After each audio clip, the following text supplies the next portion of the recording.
하나님 말씀은 창세기 21장입니다. 21장 8절부터 21절까지 우리 함께 읽겠습니다. 창세기 21장 8절부터 21절까지입니다. 우리 함께 읽겠습니다. 아이가 자라매 젖을 떼고 이삭이 젖을 떼는 날에 아브라함이 큰 자치를 베풀었더라. 사라가 본즉 아브라함의 아들 애굽 여인 하갈의 아들이 이삭을 놀리는지라. 그가 아브라함에게 이르되 이 여종과 그 아들을 내쫓아라. 이 여종의 아들은 내 아들 이삭과 함께 기업을 얻지 못하리라 하므로 아브라함이 그의 아들로 말미암아 그 일이 매우 근심이 되었더니 하나님이 아브라함에게 이르시되 내 아이나 내 여종으로 말미암아 근심하지 말고 사라가 내게 이른 말을 다 들으라. 이삭에게서 나는 자라야 넷이라 부를 것임이니라. 그러나 여종의 아들도 넷이니 내가 그럭 한 민족을 이루게 하리라 하신지라. 아브라함이 아침에 일찍이 일어나 떡과 물 한 가죽 부대를 가져다가 하갈의 어깨에 메어 주고 그 아이를 데리고 가게 하니 하갈이 나가서 브엘세바 광야에서 방황하더니 가죽 부대에 물이 떨어진지라. 그 자식을 감목 덤불 아래에 두고 이르되 아이가 죽는 것을 참아 보지 못하겠다 하고 하살함 바탐 거리 떨어져 마주 앉아 바라보며 소리내어 우니 하나님이 그 아이의 소리를 들으셨으므로 하나님의 사자가 하늘에서부터 하갈을 불러 이르시되 하갈아 무슨 일이냐 두려워하지 말라. 하나님이 저기 있는 아이의 소리를 들으셨나니 일어나 아이를 일으켜 내 손으로 붙들라.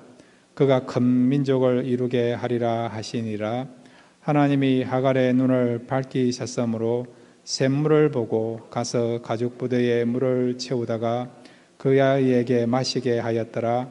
하나님이 그 아이와 함께 계심에 그가 장성하여 광야에서 거주하며 활 쏘는 자가 되었더니 그가 바란 광야에 거주할 때에 그의 어머니가 그를 위하여 애굽 땅에서 아내를 얻어 주었더라. 아멘. 우리 다시 한번 기도하겠습니다. 하나님 말씀 듣기를 원합니다.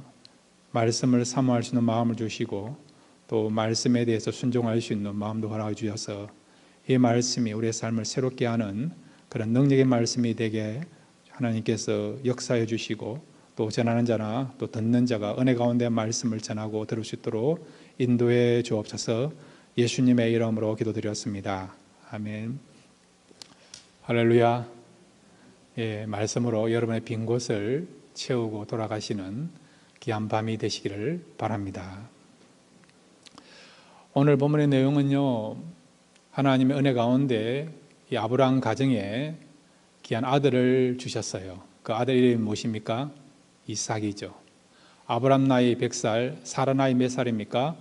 90세에 하나님의 약속하신 대로 약속의 씨 그리고 언약의 그런 자손 이삭을 주셨어요. 그래서 이삭이 이제 태어나가지고 젖을 떼는 시기가 되었습니다.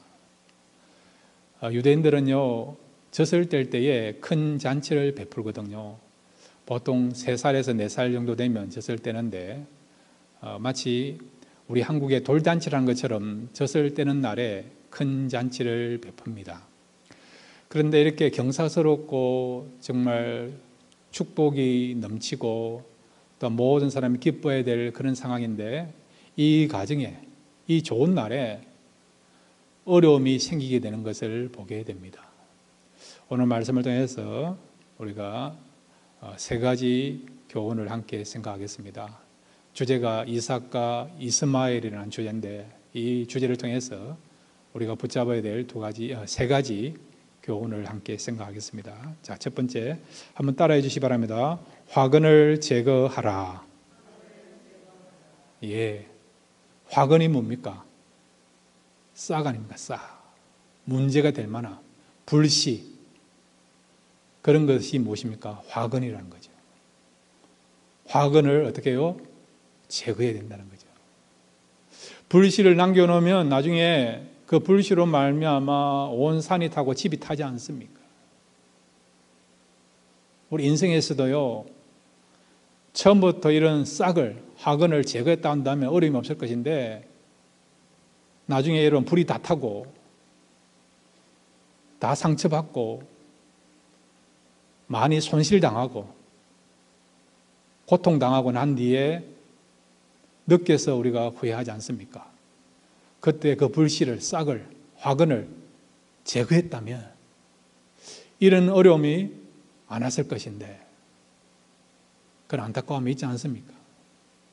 작년에 코로나 바이러스가 여러분 시작될 때에 유럽에서 미국으로 돌아온 분이나 또 아시아에서 캘리포니아로 오시는 분들 우리가 잘 이렇게 점검하고 했다면 미국이 확진자가 확산되는 데 있어서 좀 더 얼마든지 감소될 수 있는 적은 그런 확진자를 가질 수 있는 그런 상황이 됐는데, 처음에 이 화근을 제대로 이렇게 제거하지 못하고 대처하지 못하다 보니까 그렇게 어려움이 온 거죠. 대한민국도 마찬가지죠. 처음부터 우한에서 오시는 분들을 이렇게 차단하고 그렇게 했다 한다면 뉴질랜드처럼 얼마든지 지금쯤이면 마스크를 쓰지 않고 그렇게 편하게 활동할 수 있을 것인데, 처음부터 화근을 제거하지 못하는 말미암아 지금도 오히려 미국보다도 한국에 있는 분들이 더 고통을 당하는 것 같아요. 더 심각한 것 같아요. 그래서 우리가요, 어떤 일이 벌어지고 난 뒤에 나중에서 소 잃고 외양간 고치는 경우 있지 않습니까? 그것도 어떤 의미에서는 필요하지요. 그런데 소 잃기 전에 먼저 외양간을 고쳤다고 한다면 그런 어려움이 얼마든지 우리가 막을 수 있는 경우가 있지 않습니까? 자, 여러분, 이 아브라함 집에 이거 이삭이라고 하는 귀한 약속씨가 태어나서 축하하고 기뻐하고 감격스러워야 될 그 시간에, 그 날에 지금 이 가정에 어려움이 생기게 되고, 또한 아브라함이 지금 근심 가운데 있는 것을 보게 됩니다. 다시 한번 8절부터 11절까지 함께 읽겠습니다. 시작. 아이가 자라매 젖을 떼고 이삭의 젖을 떼는 날에 아브라함이 대연을 배설하였더라. 사라가 본즉 아브라함의 아들 애굽 여인 하갈의 소생이 이삭을 희롱하는지라. 그가 아브라함에게 이르되 이 여종과 그 아들을 내쫓으라. 이 종의 아들은 내 아들 이삭과 함께 기업을 얻지 못하리라 하매, 아브라함이 그 아들을 위하여 그 일이 깊이 근심이 되었더니. 아멘. 안타까운 일이죠. 이삭이 젖을 떼는 날에 지금 대연이라는 것은 큰 잔치를 벌였다는 거예요. 우리 한국의 돌잔치처럼. 그런데 이스마엘이 어떤 행동을 합니까? 이삭을 지금 어떻게 해요? 희롱하지 않습니까? 이 말은 괴롭혔다. 어떤 문헌에서는요, 어떤 자료에서는 성적인 그런 어떤 폭행을 했다, 성추행을 했다, 그런 내용도 있고요. 그러니까 누가 보더라도 이스마엘이 지금 이삭에 대해서 시기하는 마음을 가지고요, 이삭을 괴롭히는 일을 하게 된 것이죠. 이것을 목격한 사라가 어떻게 합니까? 아브라함에게 그대로 고변하지 않습니까? 그래서 어떻게 아브라함이 결론 내립니까? 이스마엘의 엄마가 누굽니까? 하갈. 사라의 몸종이었던 하갈을 어떻게 합니까? 내쫓는 것을 보지 않습니까? 그들이 결국 아브라함의 집에서 내쫓기는 그런 안타까운 일이 벌어지게 된 것이죠. 이스마엘과 지금 이삭의 문제예요. 그 당시 이삭의 나이가 3살 정도 되고요. 그 다음에 여러분, 이스마엘이 몇 살 정도 됩니까? 아브라함이 86세 때 이스마엘을 얻었거든요. 그러니까 지금 이스마엘의 나이는 17세 정도 됩니다. 그런데 여러분, 이렇게 어린아이하고 소년과의 그런 갈등의 문제지만은 결국 이 문제가 누구의 문제가 됩니까? 엄마들의 문제가 되지 않습니까? 사라와 하갈의 문제가 되지 않습니까? 우리 어릴 때 그런 경우 있잖아요. 아이들끼리 치고받고 놀다가 결국 나중에 엄마끼리 싸우는 경우 있고요. 나중에는 아버지끼리까지도 싸우는. 그래서 여러분, 큰 가정 문제가 되는 그런 경우도 있지 않습니까? 지금 상황이 그렇게 된 거예요. 이스마엘이 지금 이삭을 괴롭히고 희롱한 것 때문에 결국 사라가 분노해가지고요, 한 집안에서 같이 살 수 없다 이래가지고 결국 아브라함의 마음을 움직이게 하였고, 아브라함이 결단을 내려서 비록 자기의 자식임에도 불구하고 이스마엘과 그의 엄마 되는 하갈을 쫓아내버리는 그런 일이 벌어지게 된 것이죠. 한마디로 가정 안에서 불화가 일어나게 되는 그런 안타까운 일이 벌어지게 된 것입니다. 그러면 왜 이러한 어떤 좋은 날에 기뻐해야 될, 즐거워야 될 그 날에 이렇게 가정에 불화가 생겼어? 근심하게 되고 서로 상처를 받고 고통 가운데 빠지게 되느냐? 그 원인이 무엇입니까? 그 원인은 뭐냐? 바로 아브라함하고 사라가요, 하나님의 약속을 믿지 못하고 인간적인 마음을 가지고 대리모를 통해서 후손을 보려고 하는 그런 선택을 했기 때문에 이런 불화가, 이런 고통과 괴로움과 그리고 상처받는 일들이 이 가정 속에 나타나게 된 것입니다. 만약에요, 비록 시간이 지났지만은 그럼에도 불구하고 하나님의 약속을 믿고 기다렸다고 한다면 하나님 때에 하나님이 약속하신 대로 아들을 얻게 될 것인데, 그런데 하나님이 약속한 시점에서 10년쯤 지나니까요, 하나님의 아브라함에게 찾아오셔서 약속하신 아브라함의 나이가 몇 살 때입니까? 75세 때 아닙니까? 그런데 아브라함 나이 85세가 되었어요. 10년을 기다리는데 불구하고 아무 결과가 주어지지 아니한 거죠. 아무 변화가 없는 것이죠. 그래서 결국 어떻게 합니까? 인간적인 방법을 가지고요, 그 당시 사회의 풍속대로 이렇게 대리모를 통해서 자손을 보려고 하는 그런 생각을 가지고 그렇게 행동하게 된 것이죠. 세상 사람들은 그렇게 할 수 있죠. 그게 전통이고 관례고 풍습이니까. 남들이 그렇게 하니까. 그러나 하나님의 사람들은요, 세상 사람들이 그렇게 한다 하더라도 우리는요, 그렇게 하면 됩니까? 안 됩니까? 우리는 하나님의 뜻대로 행해야 된다는 겁니다. 하나님께 묻고 하나님의 응답을 받아야 되고요, 말씀을 알고 있다면 말씀의 원리를 가지고 살아가야 된다는 것이죠. 그런데 아브라함 사라도요, 어떻게 했다고요? 하나님을 알고 있고 하나님의 약속을 받았음에도 불구하고 결국 하나님의 뜻을 추구하지 않고 또 하나님께 묻지 않고 자기 생각을 가지고요, 인간의 방법을 가지고 사라라는 몸종을 통해서 후손을 보려고 함으로 말미암아 하나님의 약속을 저버리는 이런 일을 하게 된 거지요. 신본주의를 따르지 않고 인본주의를 따르게 된 것이죠. 그 결과로 말미암아 이것이 화근이 되어서 지금 가장 기뻐해야 되고 가장 즐거움과 그리고 어떤 행복을 누려야 할 그 시간에 이 문제로 말미암아 고통을 받게 되고 상처를 받게 되는 그런 일이 벌어지게 된 것입니다. 여러분, 이런 일은요, 이스라엘 역사에서 우리가 여러 번 찾아볼 수 있는데 한 가지만 더 찾아보겠습니다. 그때 좀 힘을 내어서 화근을 제거했다면 어려움이 없을 것인데 그때 그냥 나름대로 이렇게 그냥 편하게 안일하게 대참으로 말미암아 이스라엘 역사에 있어서 얼마나 고통을 당하고요, 지금도 고통을 당하고 있는 그런 일이 벌어지고 있는 것을 보게 됩니다. 자, 여러분, 여호수아 11장 22절 23절을 같이 읽겠습니다. 여호수아 11장 22절 23절입니다. 시작. 이스라엘 자손의 땅에는 아낙 사람들이 하나도 남지 아니하였고 가사와 가드와 아스돌에만 남았더라. 이와 같이 여호수아가 여호와께서 모세에게 말씀하신 대로 그 온 땅을 점령하여 이스라엘 지파의 구분에 따라 기업으로 주매 그 땅에 전쟁이 거쳤더라. 아멘. 여호수아를 중심으로 해서 이스라엘 백성들이 요단강을 건너서 그 다음에 여리고를 점령하고 가나안 땅에 들어가서 정복 전쟁을 벌립니다.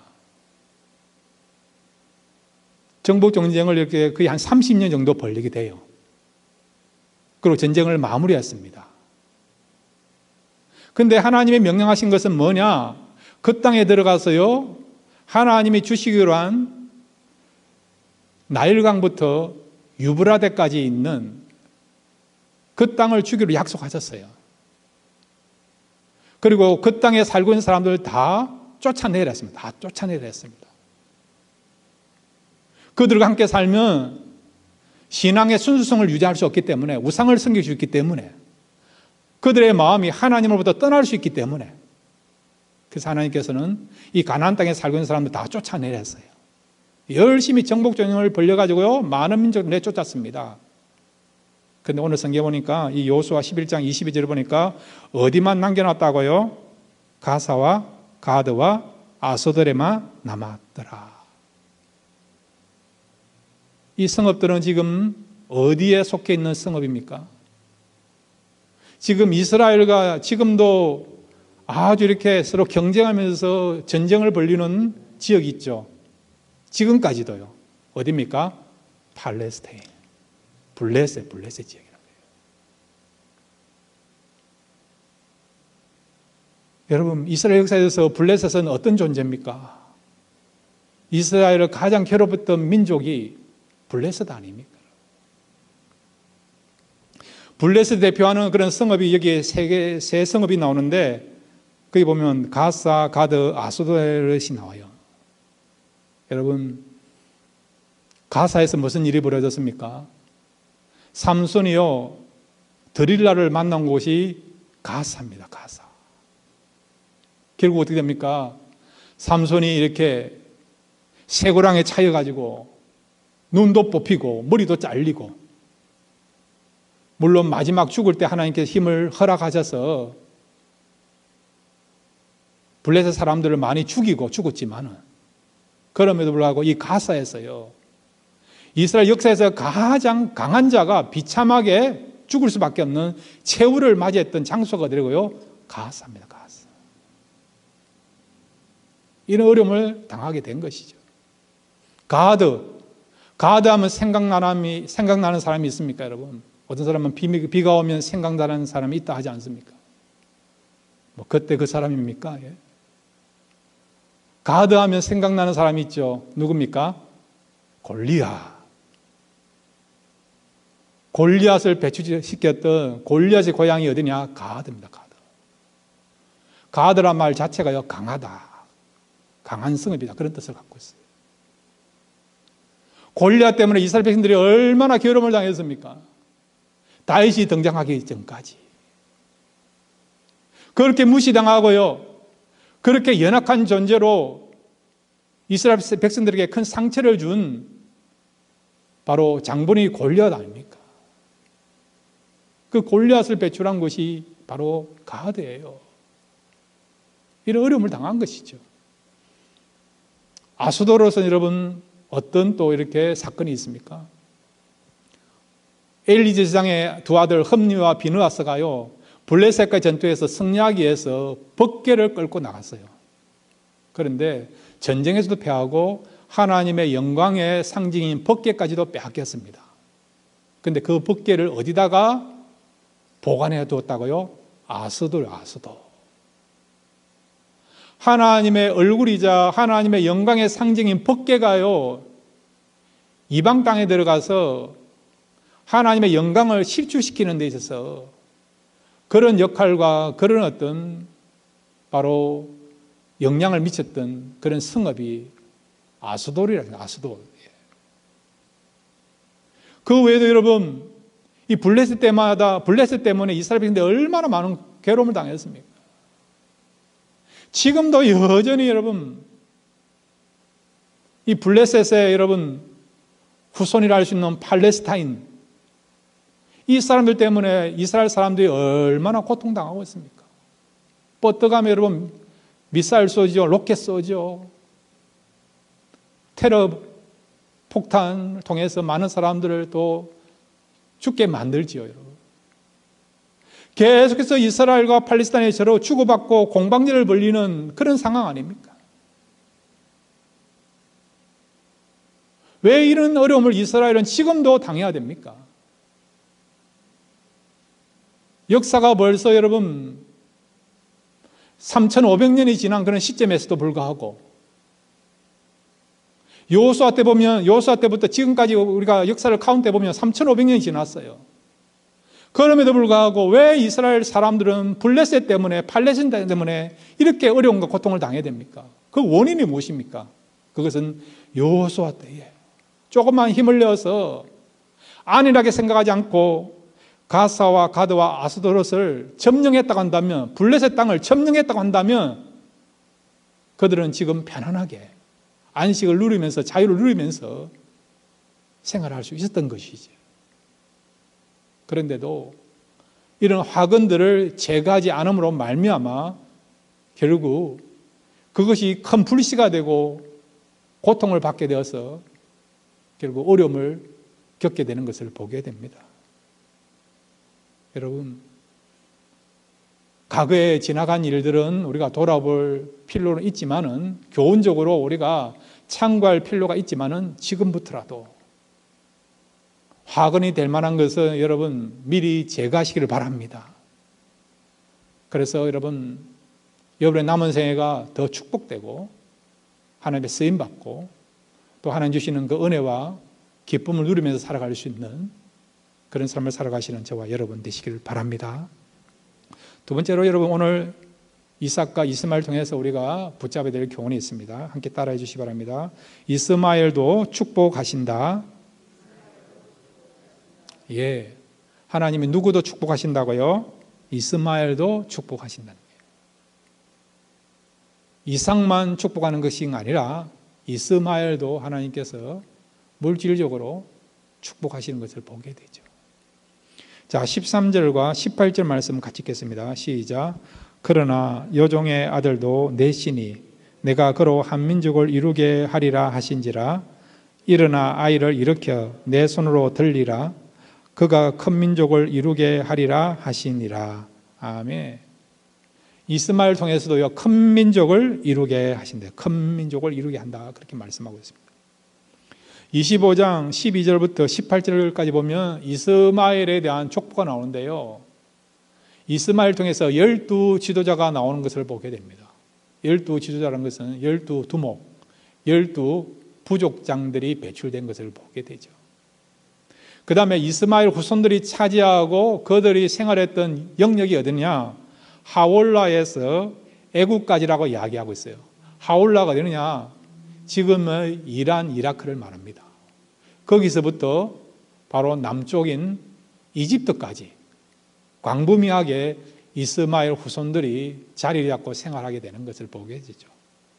그러니까 여러분, 지금 중동의 대부분 사람들은요, 이스마엘, 그러니까 이스라엘 빼고, 이삭의 후손인 이스라엘 빼고 중동의 대부분 사람들은요, 바로 이스마엘의 후손이라 할 수 있습니다. 세계의 기름으로 주름 잡고 있는 그런 나라들이 여러분 중동의 나라들 아닙니까? 그러니까 그들은 산유국이 되어서 물질적으로 떵떵거리면서 살아간다는 거죠. 이런 축복을 누가 허락하셨다고요? 하나님이 허락하셨다는 것입니다. 어떤 의미에서는 이삭은 믿는 자를, 성도를 상징한다면 이스마엘은 불신자를 우리가 또 상징한다 볼 수 있어요.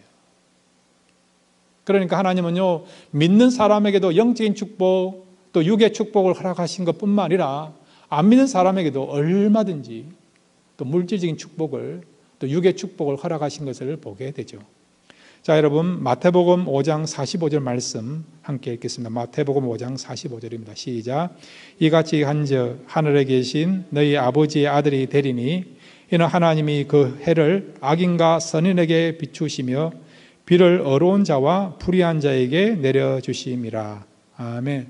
하나님이 여러분 햇빛을 볼 수 있는 그런 권한을 누구에게 허락하셨다고요? 선인에게만 허락하셨습니까? 악인에게도 허락하셨습니까? 동일하게 허락하셨죠. 햇빛을 볼 수 있고 햇빛의 혜택을 누릴 수 있는 모든 기회와 권한을요, 선인이나 악인에게 다 허락하신 거죠. 여기서 말하는 선인은 믿는 자를 가리키는 것입니다. 뿐만 아니라 비를 누구한테 허락하셨다고요? 어려운 자와 불의한 자 모두에게. 어려운 자, 여기서 말씀하는 것은 믿는 자를 가리킨 거예요. 믿는 자나 안 믿는 자 할 것 없이 하나님께서는요, 비의 혜택을 누릴 수 있는, 비를 볼 수 있고 또한 비를 통해서 유익을 얻을 수 있는 그런 기회들을 안 믿는 자, 믿는 자 할 것 없이 모두에게 주신 것이죠. 이것을 가리켜서 우리가 일반 은총이라 하는 겁니다. 안 믿는 사람이나 믿는 사람이나 동일하게 하나님이 허락하신 은총을 일반 은총이라고 말씀하는 겁니다. 여러분, 세상에 보면요, 부자들 가운데 안 믿는 사람이 대부분 아닙니까? 그러니까 그들이 어떻게 해서 부자가 될 수 있느냐? 이와 같이 안 믿는 사람도 열심히 노력하면 부를 얻을 수 있고 명예를 가질 수 있고 권력을 가질 수 있도록 하나님이 기회를 주셨기 때문에, 그들에게도 이런 축복을 허락하셨기 때문에 그들 역시도 이런 하나님 주시는 일반 은총 속에서 부를 축적할 수 있고 또한 성공할 수 있고 그 다음에 여러분 건강하게 살아갈 수 있다는 겁니다. 그런데 여러분, 하나님은 왜 안 믿는 자에게도 이런 축복을 하셨을까요? 그 이유가 뭘까요? 우리 생각으로는 하나님 불신자들은 다 망하게 하시고 다 건강에 어려움을 겪게 하시고 믿는 자만 건강하게 하시고 장수하게 하시고 하는 것마다 잘 되게 하시고 그러면 좋겠는데, 믿는 사람에게도 왜 이렇게 그들이 축복을 누릴 수 있는, 잘 될 수 있는 그런 기회를 주셨습니까? 라고 우리가 의문을 가질 수 있지 않습니까? 이 부분에 대해서요, 여러분, 구약의 많은 선지자들이 하나님께 질문한 거 알고 있지 않습니까? 하박국도 그렇게 했고요, 예레미야도 그렇고 다윗도 그렇고. 그들은 악을 저렇게 행하고 불의를 행함에도 불구하고 왜 잘 먹고 잘 삽니까? 오히려 의인은 왜 고통당해야 됩니까? 이렇게 연약하고 힘들게 살아가야 됩니까? 선지자들이요, 하나님의 행하신 일에 대해서 의문을 가지고 그렇게 하나님 앞에 하소연하면서 기도한 내용들을 우리가 많이 볼 수 있습니다. 그럼에도 불구하고 하나님은 선인이나 악인이나 어려운 자나 악한 자나 동일하게 일반 은총을 하신 이유는 뭐냐? 그 이유가 뭘까요? 그것은 그들이 축복을 받고 이 축복이 하나님께로부터 온 것을 알고 하나님을 믿고 하나님께 나오도록 하기 위해서 이런 일반 은총을 허락하신 것입니다. 그러므로 여러분, 세상 사람들은요, 이런 일반 은총 속에서 얼마든지 행복할 수 있고 건강할 수 있고 부를 축적할 수 있습니다. 그러나 우리에게는 또 뭐가 있습니까? 한번 따라해 주시기 바랍니다. 성도에게는 특별한 은총이 있다. 이 사실 믿으시기 바랍니다. 성도에만 주고 있는, 성도에만. 구원이 그런 거예요. 성령이 그런 것이죠. 하나님 주시는 지혜가 그런 거고요. 영적인 은혜가 그런 것입니다. 이거는 여러분, 안 믿는 사람은 누릴 수 없는 거예요, 여러분. 믿는 사람만 누릴 수 있는 특별한 특권이고 은혜고 축복입니다.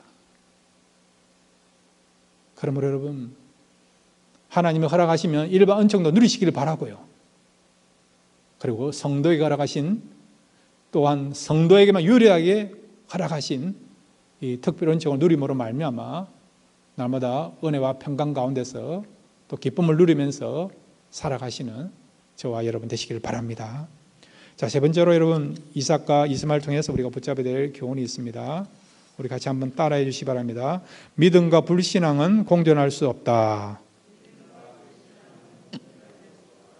무엇과 무엇이 공존할 수 없다고요? 믿음과 불신앙. 물과 기름 같았어요. 공존할 수 없어요. 문제가 생겨요. 문제가 여러분. 삶을 힘들게 하고요. 늘 상처 가운데 거하게 하고 늘 고통 가운데 빠지게 하는 것이 뭐라고요? 믿음과 불신앙이라는 거예요. 이 말은 믿는 사람은요, 불신앙을 가져서는 안 된다는 거죠. 자, 오늘 성경 여러분 9절 그리고 14절을 같이 읽겠습니다. 9절과 14절을 같이 읽겠습니다. 함께 읽겠습니다. 시작. 사라가 본저 아브라함의 아들 애굽 여인 하갈의 소생이 이삭을 희롱하는지라 아브라함이 아침에 일찍 일어나 떡과 물 한 가죽부대를 취하여 하갈의 어깨에 메어주고 그 자식을 이끌고 가게 하매 하갈이 나가서 브엘세바들에서 방황하더니. 아멘. 결국 이스마엘이 이삭을 희롱함으로 말미암아 갈등이 생기게 된 거죠. 두 사람만의 어떤 갈등이 아니고요, 바로 그들의 어머니와 갈등이 생기게 되고 그 집안의 갈등이 생기게 된 거죠. 결국 어떻게 됩니까? 하갈과 이스마엘은 떠나지 않습니다. 공존할 수 없기 때문에 결국 떠날 수밖에 없는 거죠. 여러분, 아브라함은 누구를 상징합니까? 믿는 자를 믿는 자, 우리 모든 믿는 자를 상징하는 것이죠. 그러니까 아브라함의 집안에서 있던 일은 오늘날 모든 믿는 자 집안에 일어날 수 있는 일이라는 거예요. 여러분. 특별히 이삭은요, 우리 또 믿는 자를 또 상징하는 그런 인물이 이삭이고, 이스마엘은 또 안 믿는 자를 상징하는 인물이 바로 이스마엘입니다. 자, 여러분, 이삭은 자유인입니까? 종입니까? 자유인입니까? 종입니까? 이삭이요? 자유인. 그 다음에 이삭은 상속자입니까? 아니면 종입니까? 상속자. 그 다음에 여러분, 이삭이 무엇 때문에 상속자가 되고 자유인이 되었습니까? 약속을 통해서. 이 말은 믿음을 통해서 그가요, 자유인이 되고 상속자가 된 것이죠. 이삭은 여러분 단순하게 아브라함 집안의 상속자이다, 그 정도가 아니고요. 바로 이 이삭은 모든 믿는 자를 상징하는 것입니다. 그러니까 이삭은 영적으로 그가 어떤 사람이고 자유인이고요. 그 다음에 영적으로 그는 상속자가 됐다는 거죠. 영적으로 상속자가 된 것은 천국에 들어갈 수 있는, 천국을 소유할 수 있는 상속자가 되었다는 것이죠. 근데 여러분, 이삭이 어떻게 출생하게 되었습니까? 아브라함과 사라에게 무엇이 있었기 때문에 그것을 근거로 해서 하나님께서 약속의 시 이삭을 주셨습니까? 무엇을 통해서죠? 믿음. 아브라함도 그에게 후사가 날 것을 믿었고, 사라 역시도 늦게이지만은 100살이 다 돼가는, 90세가 다 돼가는 그런 시점이었지만은 그가 하나님을 만나고 난 뒤에 하나님께서 그의 집안에 신방하신 이후부터 사라가요, 그에게 자녀가 생산되게 될 것이다, 그것을 믿게 된 거예요. 그러니까 이삭은요, 믿음을 통해서 약속의 씨가 되고 상속자가 되고 자유인이 되게 된 것입니다. 반면에 이스마엘은 어떻습니까? 이스마엘은 여러분 이삭보다 먼저 태어났어요. 14살이나 더 많습니다. 출생적으로 보면, 순서적으로 보면 이스마엘이 상속자가 되어야 되는 거 아닙니까? 근데 여러분, 이스마엘이 상속자입니까? 상속자가 아닙니까? 상속자가 아니죠. 이스마엘이 종입니까? 아니면 자유인입니까? 종이죠. 왜? 이스마엘의 어머니가 종이기 때문에, 그래서 이스마엘 역시도 종이 될 수밖에 없는 사람이지요. 그 다음에 여러분, 이삭의 이름 뜻이 무엇입니까? 이삭의 이름 뜻이 무엇입니까? 예? 이삭의 이름 뜻이 뭐죠? 웃음. 다들 겸손하시고 답을 안 하시는데 이럴 때는 답을 해주시기 바랍니다. 이삭의 이름 뜻이 웃음 아닙니까? 그죠? 그런데 여러분, 오늘 성경에 보면 웃음이라고는 이름 뜻을 갖고 있는 이삭을 지금 누가 희롱한다고요? 이스마엘이 지금 이삭을 희롱하는 거예요. 이스마엘이 지금 바로 약속의 씨, 믿음의 씨, 상속자 이삭을 어떻게 한다고요? 괴롭히지 않습니까? 단순하게 여기는 희롱했다, 괴롭혔다, 그런 물리적인, 육적인 차원으로 보지 말라는 거죠. 영적으로 차원으로 보면 굉장히 깊은 미닝이 있다는 것이죠. 이삭은 여러분 믿음을 통해서 태어났어요. 그래서 그 가정에 웃음이 된 것입니다. 저와 여러분도 믿음으로 살아가면 여러분 마음, 삶 속에, 여러분 가정 속에 웃음이 넘치게 될 줄로 믿습니다. 그런데 이스마엘 어떻습니까? 믿음을 쫓아서 출생된 그 존재가 이스마엘입니까? 아닙니까? 아니지 않습니까? 이삭은 여러분 믿음을 통해서 태어났지만은 이스마엘은 어떻게 태어났습니까? 그의 출생의 배경이 어떻습니까? 육체를 쫓아, 인본주의를 쫓아, 불신앙을 쫓아 탄생된 그 존재가 누굽니까? 이스마엘 아닙니까? 이스마엘. 결국 여러분, 믿음이 아니고요, 우리가요, 정말 인간의 어떤 육체를 쫓아서, 불신앙을 쫓아서 살아가면 그 결과, 그 열매는 뭐라고요? 결국 고통과 괴로움과 희롱당하는 일밖에 없다는 것입니다, 여러분.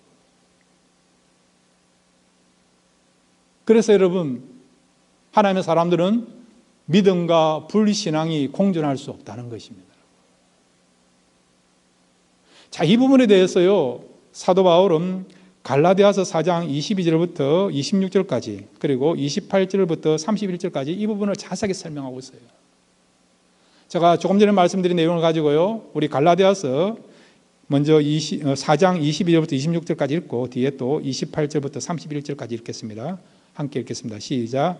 기록된 바 아브라함에게 두 아들이 있으니 하나는 여종에게서 하나는 자유 있는 여자에게서 낳다 하였으며 여종에게서는 육체를 따라 낳고 자유 있는 여자에게서는 약속으로 말미암았느니라.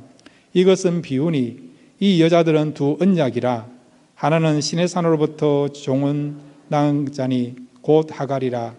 이 하갈은 아라비아에 있는 신의 산으로서 지금 있는 예루살렘과 같은 곳이니 그가 그 자녀들과 더불어 종노를 하고 오직 위에 있는 예루살렘은 자유자니 곧 우리 어머니라.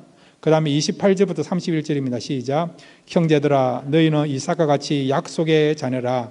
그러나 그때의 육체를 따라 난 자가 성령을 따라 난 자를 박해한 것 같이 이제도 그러하도다.